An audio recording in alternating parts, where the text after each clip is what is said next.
Donald Trump tried to corner Barack Obama with loud accusations and old smears.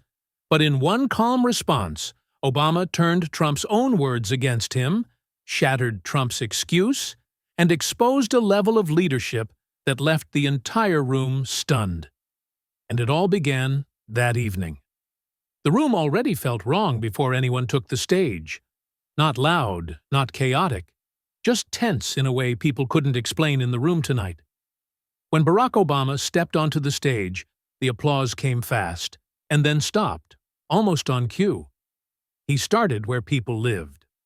"Let's talk about money," he said plainly. "No build-up, no slogans. The kind you earn, and the kind you never seem to have enough of." A few nervous laughs slipped out, then stopped. He talked about rent climbing faster than paychecks, about grocery bills that feel like insults, about parents doing mental math at midnight trying to figure out which problem gets ignored this month. "That's not a budgeting issue," he said, sharper now. "That's a system issue." Trump shifted in his seat, muttering something to the aide beside him. Not loud enough for the mic, loud enough to be noticed. Obama kept going. He talked about people who did everything they were told, worked hard, stayed quiet, played by the rules, and still got left behind. "If you work full-time in this country," he said, "you shouldn't be one bad week away from disaster." A man near the front nodded hard. Someone in the back whispered, "That's right." Trump scoffed, just a sound, but the mic caught it. A dry, dismissive noise.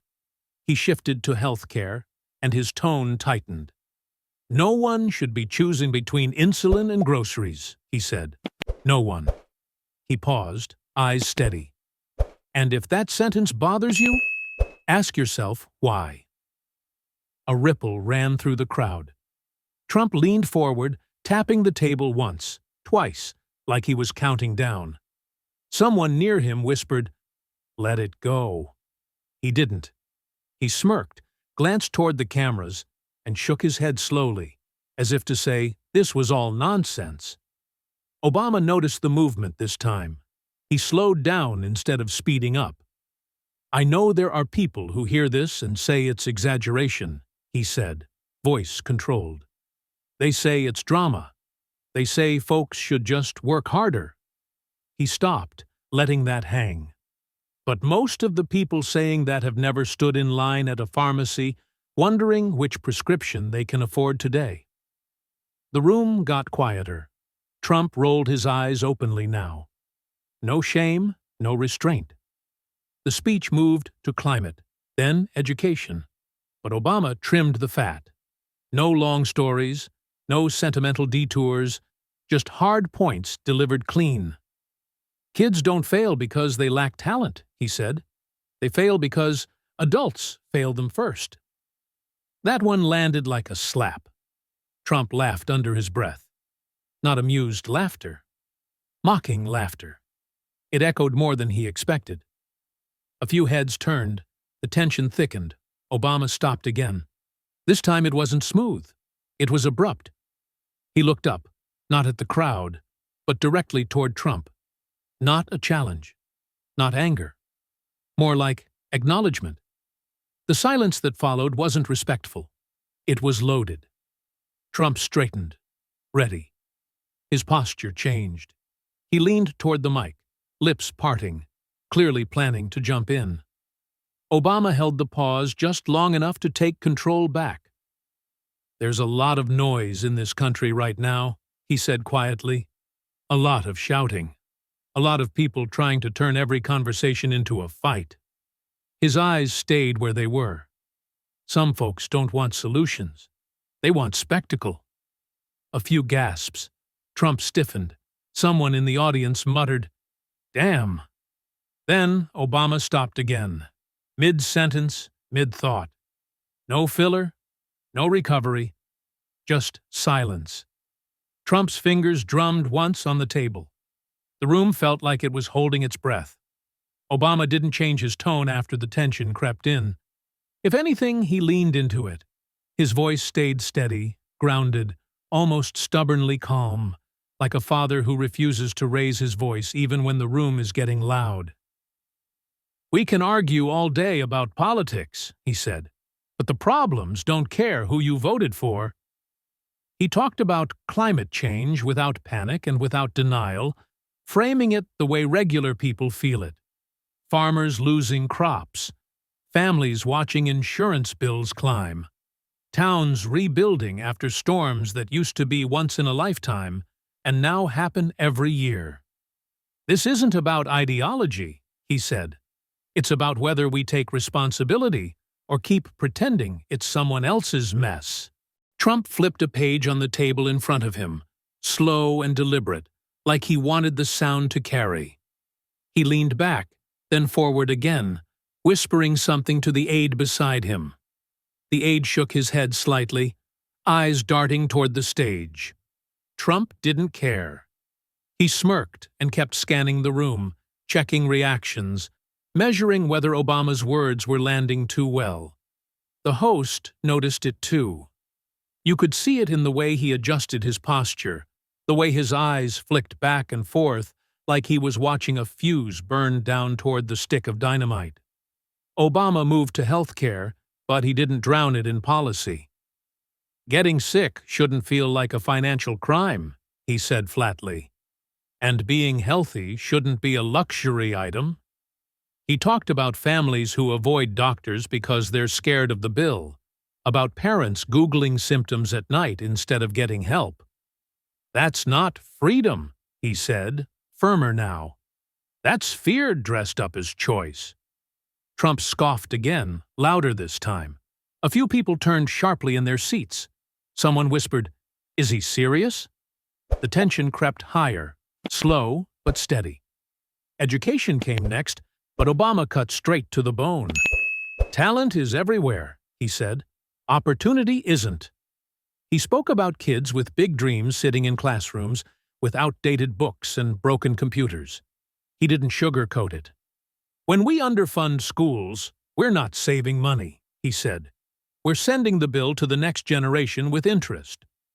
Trump leaned toward his aide again, whispering fast now, irritated. The aide glanced at the microphone, then back at Trump, clearly trying to talk him down. It wasn't working. The unity part came last, and Obama didn't sell it like a slogan. "Unity doesn't mean we agree," he said. "It means we stop treating each other like enemies." He paused, letting the weight settle. "Disagreement is democracy. Hate is not." The room was quiet again, but this time it wasn't comfortable. It felt like people were waiting for something to break. Trump straightened in his chair, jaw tight, eyes locked on Obama like he was daring him to slip. The host shifted in his seat, clearing his throat softly, sensing the change in gravity. Trump reached for the papers in front of him, shuffled them once more, then leaned closer to the microphone. He didn't speak yet. He just hovered there, close enough that the audience noticed, close enough that the cameras zoomed in. Obama saw it out of the corner of his eye.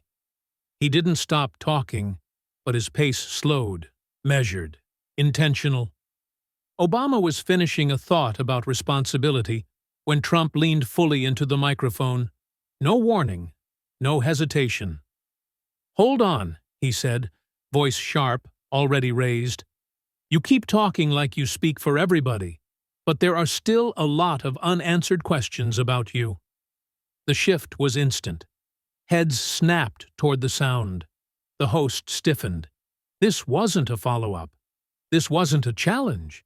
It was an accusation dressed up as confidence.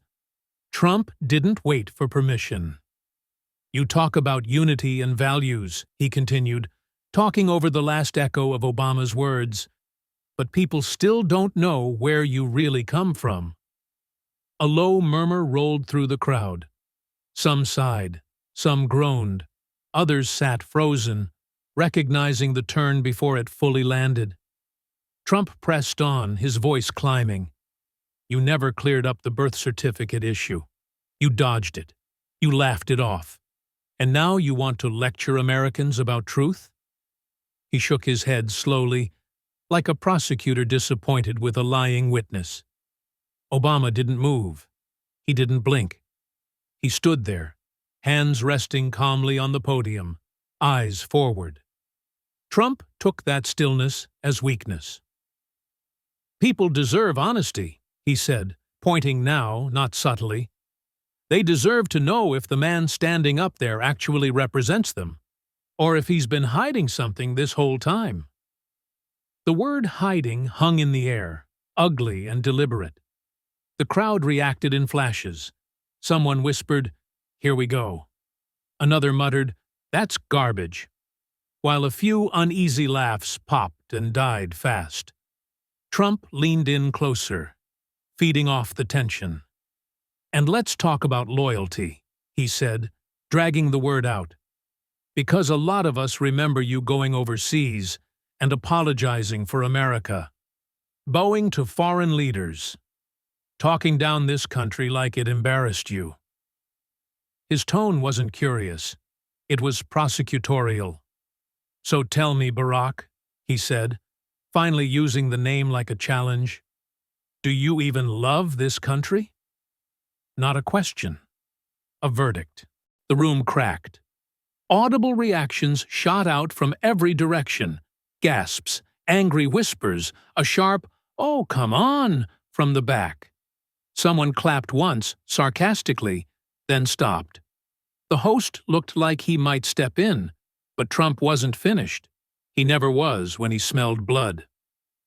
"You wrap yourself in big words," he continued. "Hope, unity, compassion. But actions matter. And your actions didn't look like pride. They looked like shame." He sat back slightly, chin up, eyes gleaming. This was the line he'd used before. He'd used it to corner senators, judges, journalists, question identity, question loyalty, force defense.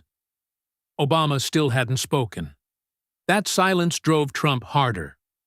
"Americans don't want a lecture from someone who can't even be straight about who he is," Trump said, voice louder now, sharper. "You want trust? Earn it. Explain yourself."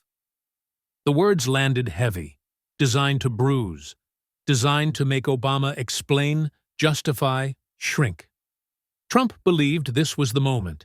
He'd drag the conversation away from policy and into identity, where facts blur and emotion wins. Cameras cut fast. Obama's face, unreadable. Trump's, confident. The crowd, split and buzzing. Trump mistook the noise for victory.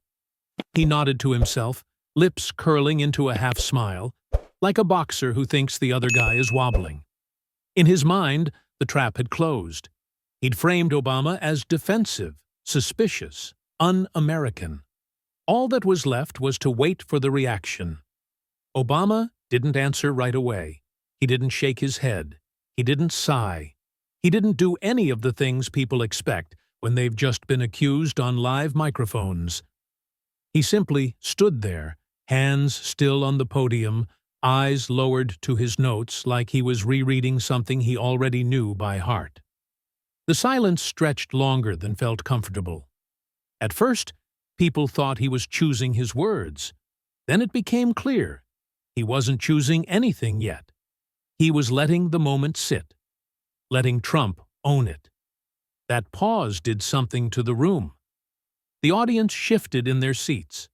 Someone coughed and immediately sounded embarrassed for breaking it.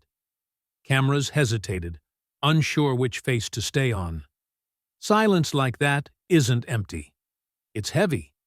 And Trump hated heavy silence.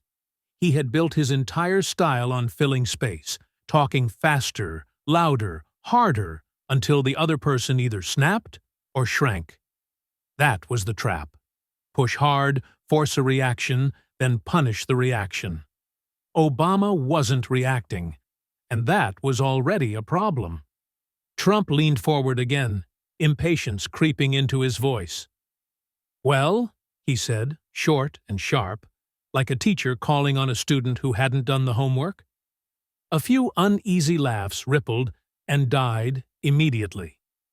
Trump mistook that flicker for encouragement. You hear that? He added, gesturing vaguely toward the crowd. People want answers. He nodded as if the case were already proven. The more Obama stayed quiet, the more Trump felt the urge to finish him off while he could. You can't just stand there, Trump continued louder now. This is America. We ask questions. We expect answers. His tone shifted from accusation to performance, the familiar rhythm kicking in. Or is silence your answer? He smirked, confident that he'd boxed Obama in. This was the move he trusted most. Force the other guy to talk, then cut him off mid-sentence, twist the words, walk away, claiming victory. It had worked countless times. He believed it was working again. Obama still didn't move. That calm wasn't passive. It was deliberate. Anyone watching closely could see it in his posture. Relaxed shoulders, steady breath. He wasn't bracing. He was waiting. Trump, meanwhile, kept talking himself deeper. You want to talk about values, he said, voice rising. You want to talk about leadership, but you can't even be straight with the American people. Each sentence came faster, sharper, like he was afraid the silence might swallow him if he stopped. The host shifted, clearly uncomfortable now, glancing between them like someone watching a fight escalate past the point of control. Trump waved a hand dismissively in his direction, not even looking. This matters, he said. This is about trust. He leaned closer to the microphone, almost crowding it. And trust starts with honesty. The irony hung there, thick and obvious to everyone but him. That's when Obama moved, slowly, intentionally. He lifted his head, not abruptly, not dramatically, just enough for the lights to catch his eyes. For the first time since the interruption, he looked directly at Trump. Not past him. Not around him. At him. The room felt it immediately, like a current flipping direction.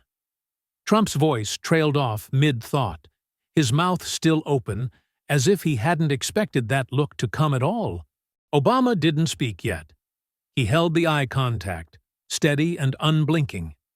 There was no anger in his face, no insult, just focus. Trump straightened instinctively, his confidence faltering for a split second before he masked it. But it was too late. Obama finally spoke. He didn't rush either. He let one more second pass, just enough for the room to understand this wasn't going to be a defensive answer. You questioned my loyalty, he said calmly. You questioned my honesty. You questioned whether I belong here. His tone wasn't sharp, but it was firm, like a judge setting the record straight. So, let's talk about character. Let's talk about what we actually say and do when the cameras are on. Trump leaned back slightly, lips pressed together, still confident this was heading where he wanted. Then Obama looked straight at him and said it, evenly, without theatrics. You're involved with your own daughter. The words didn't explode. They dropped. Heavy. Final. For a split second, nobody moved. No gasps, no boos, no applause. Just shock so complete it sucked the air out of the room. Trump froze. Not figuratively, physically. His mouth stayed open, like he'd been interrupted mid-thought and couldn't find the next word. The cameras didn't cut away. They couldn't. There was nothing else to show. Obama didn't pile on. He didn't insult. He didn't smirk. Those aren't rumors, he continued, voice steady. Those are your words. On tape. Repeated. Public. Unedited. He wasn't accusing for effect. He was holding up a mirror. Before you question anyone else's values, before you demand explanations from others, you should be willing to stand behind your own record. The silence stretched again, longer this time. You could hear someone breathe near the front row.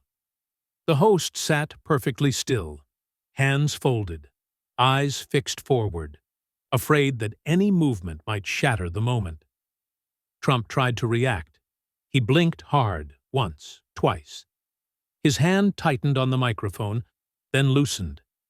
He looked toward the audience like he was searching for a lifeline, for a laugh, a shout, anything. Nothing came. The confidence that had fueled his interruption was gone, replaced by a stiff, stunned stillness. Obama watched him without expression, not triumphant, not angry, just present. That was somehow worse. "This isn't about politics," Obama went on. "It's about standards." His voice stayed level, controlled. "You don't get to question someone's love for this country while ignoring the way your own words crossed lines every parent in this room understands." He paused, letting the weight settle. "That's not leadership. That's hypocrisy." A few people shifted uncomfortably. Someone near the aisle whispered, "Oh my God," under their breath. The cameras still refused to cut. Trump's lips moved, but no sound came out. He cleared his throat, then stopped. He looked down at the papers in front of him like they might explain what just happened. They didn't. For the first time all night, he didn't control the rhythm. He didn't control the room. He didn't even control his own reaction. Obama hadn't attacked him. He'd exposed him. And exposure doesn't give you something to fight back against. Obama didn't repeat the line. He didn't need to. "You asked me to explain myself," he said quietly. "I have nothing to explain." His eyes stayed on Trump. "But you do." That was it. No flourish. No escalation. Just a sentence that landed harder than shouting ever could. The audience stayed silent. Not because they didn't know how to respond, but because they knew they were watching something irreversible. The host glanced at the clock, then at Trump, then back at Obama, clearly unsure whether it was even appropriate to step in. Trump finally shifted in his chair, jaw tight, eyes darting. He opened his mouth again, but whatever he planned to say never made it out. Obama didn't rush into the follow-up. He let the weight of the moment settle, then spoke with the same controlled tone, steady and deliberate, like someone laying evidence on a table piece by piece. "This isn't gossip," he said. "It's record." He didn't point. He didn't posture. And records don't care who's uncomfortable. Trump shifted in his seat, jaw tight, eyes flicking toward the cameras as if they might save him. They didn't. Obama continued, guiding the room as if it were a jury that deserved clarity, not noise. "In 2006, on the Howard Stern show, you said, and I quote, 'If Ivanka weren't my daughter, perhaps I'd be dating her.'" He didn't raise his voice. He didn't repeat it for shock. He let the sentence stand exactly as it was. A murmur rippled through the hall, disbelief mixed with recognition. People remembered. Some wished they didn't. Trump's face hardened. He shook his head quickly, like a reflex. "And that wasn't a one-off," Obama added, still calm. "In earlier interviews, you talked about your daughter's appearance in ways that crossed lines any parent in this room understands." He paused, then delivered the frame.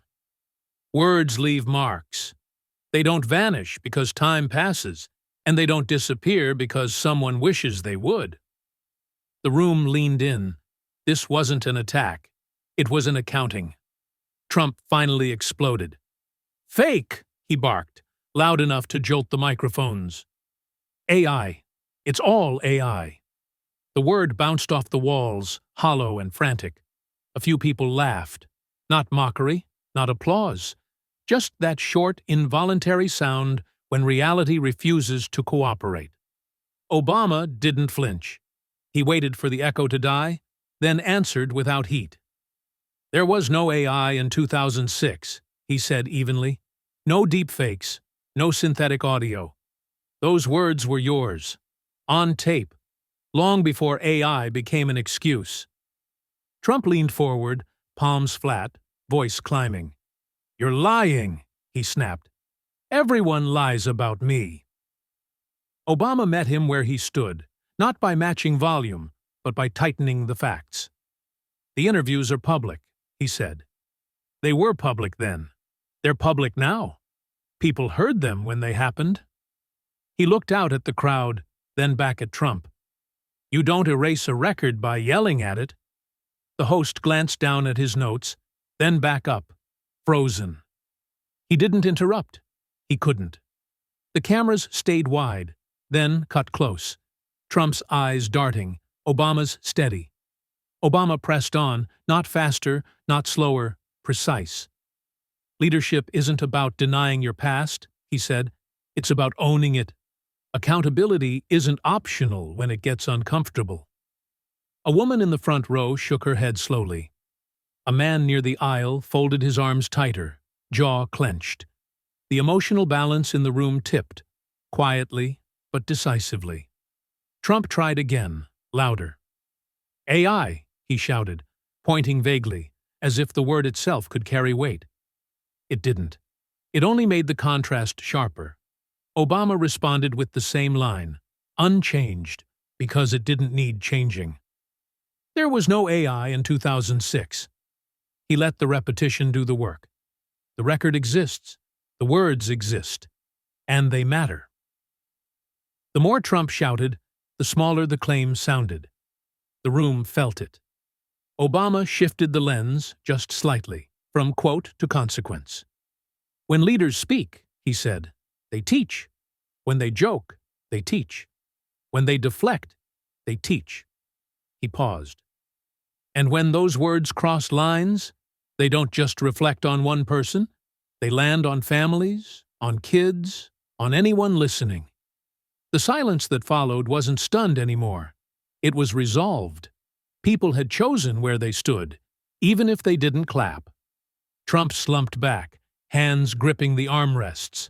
He muttered something under his breath, then tried one last time, softer now, but sharper at the edges. "It's all taken out of context." Obama nodded once. "Context doesn't save everything," he said. "Sometimes it clarifies it." That landed hard. The past had closed in, not dramatically, but completely. Trump's usual tools, volume, denial, distraction, had nowhere to go. The record didn't argue back. It didn't blink. It didn't care. And as the room absorbed that truth, the power shifted for good. Trump wasn't fighting Obama anymore. He was fighting his own words. And he was losing. And then Trump pushed his chair back hard enough for it to scrape the floor and stood up, voice rising before he even fully straightened. "Fake news!" he shouted, jabbing a finger toward the stage. "Total fake news! Everyone knows it!" The words came out fast, stacked on top of each other, like speed alone could rebuild the ground he'd just lost. But something was different now. The room didn't tense up the way it had before. It sagged. He started pacing, short, sharp steps, turning his body toward the crowd and then back toward Obama, trying to pull attention wherever he moved. "They do this every time," he said, louder. "They twist things. They lie. They always lie about me." He repeated it again. "Fake news, as if repetition could turn disbelief into agreement. A few heads shook, not in outrage, in resignation. The volume wasn't working anymore. This was the moment Trump usually dominated. Chaos was his terrain. Noise, interruption, overwhelm. Those were the tools he used to bend a room to his will. But the rhythm was gone. The story had moved without him. Obama stood still at the podium, hands resting calmly, eyes steady. He didn't interrupt. He didn't argue. He didn't even react. And that restraint mattered more than anything he could have said. Trump had nothing to push against. Trump tried to reclaim the narrative by sheer force. "You see what's happening?" he yelled, scanning the audience. "This is a setup, a witch hunt." He laughed, sharp and hollow, then repeated it again, louder, like he was daring someone to laugh with him. No one did. The host glanced down, then up, unsure where to look. The cameras stayed wide, capturing the imbalance. One man pacing and shouting, the other grounded and silent. Obama finally spoke, but not to engage. "I've said what needs to be said," he said quietly. Not defensive, not smug, just final. He didn't follow Trump. He didn't refute each claim. He didn't chase the noise. And that was the collapse. Without an opponent to spar with, Trump's performance turned inward. The shouting sounded desperate. The pacing looked erratic. The repeated fake news felt thin, like a slogan that had lost its grip.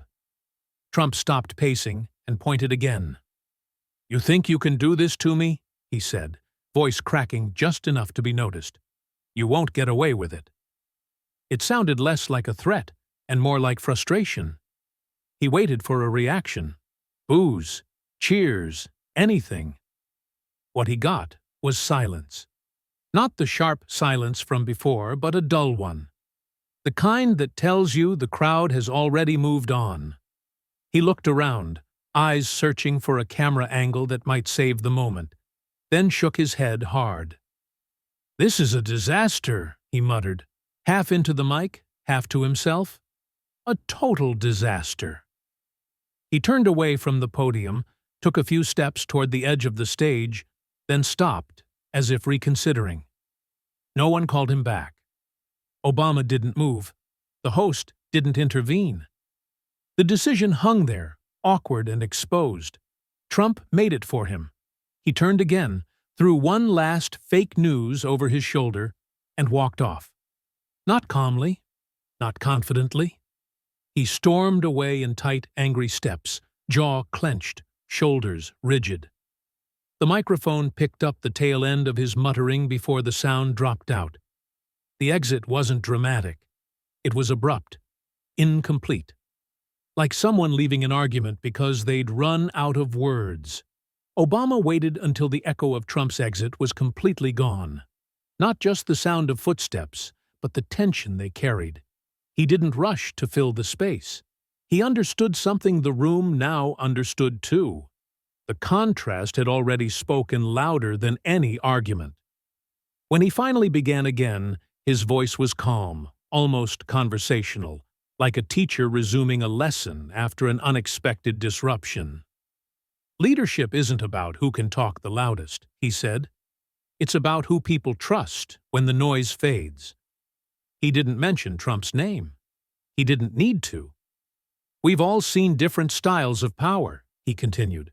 "Some rely on pressure. Some rely on provocation." He paused, letting people connect the dots themselves. But real authority doesn't come from volume. It comes from credibility. Heads nodded across the room. No applause yet. Just recognition. The audience wasn't being guided anymore. They were tracking on their own. Obama leaned slightly forward. "Provocation can grab attention," he said, "but preparation earns respect." He spoke about leaders who come ready with facts, with patience, with the discipline to listen before they speak. "Anyone can start a fire," he added. "Not everyone can build something that lasts." A few people murmured agreement. Others sat still, absorbing it. The comparison was obvious without being pointed. The room didn't feel divided anymore. It felt decided. He shifted to integrity, his tone steady. "Denial is easy," he said. "Accountability is hard." He explained that denial offers a quick escape from discomfort, but it also erodes trust, one excuse at a time. Accountability asks more of us, he said. It asks us to own our words, our actions, and the impact they have on others. The silence this time wasn't tense. It was attentive. People weren't waiting for a punchline.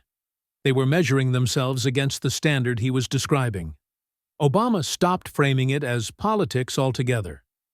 "This isn't just about presidents or public figures," he said. It's about how power shows up in everyday life. He talked about bosses who rule by fear versus those who earn loyalty. Parents who yell versus parents who guide. One kind of power demands obedience, he said. The other invites responsibility. The audience followed him there easily. He didn't have to sell it. They'd just watched both models play out in real time. He noticed the shift and adjusted, stepping back instead of pushing forward. "I don't need to tell you which one lasts longer," he said quietly. "You've seen it." That line landed without sound. No clapping, no reaction. Just understanding. The cameras caught faces instead. Thoughtful, resolved, some even tired of pretending the comparison was complicated. Obama straightened and offered a final thought for the moment. "Leadership with integrity doesn't always feel powerful in the moment," he said. "It doesn't dominate a room. It doesn't drown people out." He let the sentence breathe. "But when the shouting stops, it's the only thing left standing." A few people finally clapped, softly at first, then stopped again, as if applause felt unnecessary. He looked out at the room one more time, not to command it, but to share it. The audience didn't need him to spell it out. They'd already drawn the contrast on their own. Volume versus credibility, provocation versus preparation, denial versus accountability. The lesson had written itself. Obama didn't underline it. He simply stood there, composed, letting the silence confirm what everyone already knew. Obama didn't try to stretch the moment or explain what everyone had already seen. He kept it simple. "Leadership shows itself when pressure hits," he said. "Not by who shouts the loudest, but by who stands on truth when it would be easier to run from it." His voice was calm, almost quiet, but it carried. The room wasn't waiting for more. They already understood. Outside the hall, the story was spreading fast. Clips were looping. Headlines were locking in. Trump had no counterpunch, no clean response, no way to take back what had happened. The narrative had moved on without him. Silence this time wasn't strategy. It was the absence of control. Obama stepped back from the microphone. No victory lap, no judgment. Just a pause that let the night speak for itself. People stood, not cheering, not angry, just aware. Whatever trap had been set, it hadn't closed the way it was supposed to. And as the lights dimmed, one question stayed hanging in the air, long after the room emptied.